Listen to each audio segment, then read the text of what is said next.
Joseph Stalin was the leader of the Soviet Union following Vladimir Lenin.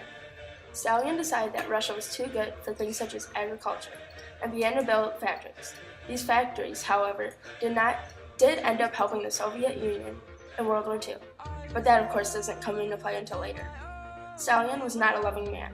He killed those who he didn't agree with him, caused famines to occur, so those he wanted to kill would die.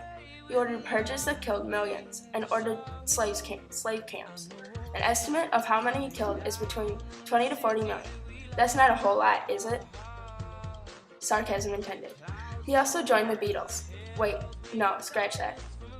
He formed alliances with Hitler and Germany, while that quote-unquote friend that Stalin had thought he made really wasn't his friend and led a surprise attack on Soviet Union. Long story short, Germany was defeated. In 1914, Archduke Franz Ferdinand of Austria-Hungary was assassinated, and this triggered World War I to start. France, Britain, and Russia were called the Triple Entente. Triple, like a triple-decker, means three. The Triple Alliance was formed with Germany, Austria-Hungary, and Italy. United States, with the Triple Entente, won the war. Go US. A lot of casualties due to weapon technology, though. The peace settlement that was signed after World War I, which ended in 1918, was called the Treaty of Versailles. It was signed at the vast Versailles Palace in Paris, hence the name of the treaty. The three most important politicians involved were David Lloyd George, Georges Clemenceau, Woodrow Wilson. World War I was terribly expensive. I mean, it would bankrupt your account. The country spent more than $180 billion on warfare gear. That's a lot of cabbage. Germany experienced extreme financial hardships and issued IOUs, like the ones you give to your parents, to countries. But this didn't work out so well.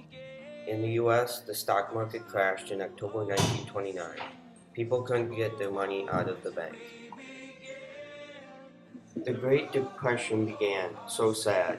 The United States and Germany were hit the hardest. In both countries, nearly one-third of the workforce was unemployed. Between the First and Second World Wars, fascist parties began across Europe. The main idea of fascism was to destroy the will of the individual in favor of people. Fascists wanted a unified society. Doesn't this sound like communists? However, the difference is fascists were rooted in extreme nationalism, and this often relied on racial identity. Germany was in an economic crisis. The National Socialist Party, Nazis, rose to power in the 1920s, brought about by the Depression.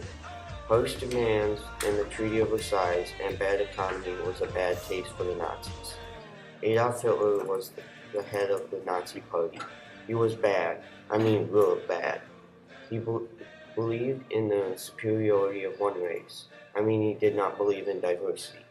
Hitler thought the Jews and Slavs and other inferior races corrupted the German race, so he wanted to eliminate them. By 1932, Nazis dominated the German government. Hitler's forces were devastating. The war tactic was lightning war. They acquired so much territory. They took so much territory west of Poland that Stalin had to act quickly. Germany and Russia divided Poland between them. Germany thought Great Britain would crumble, but not with Winston Churchill. So, Hitler launched a massive air bombing in 1914, known as the Battle of Britain. But Britain kept Germany out with their crafty new tool, radar. In the Pacific, Japan planned an attack on the United States, bombing at Pearl Harbor. The U.S. declared war on Japan, and Germany declared war on the U.S. The U.S. and Great Britain got together and planned an attack on Germany. The U.S. secretly made an atomic bomb known as the Manhattan Project.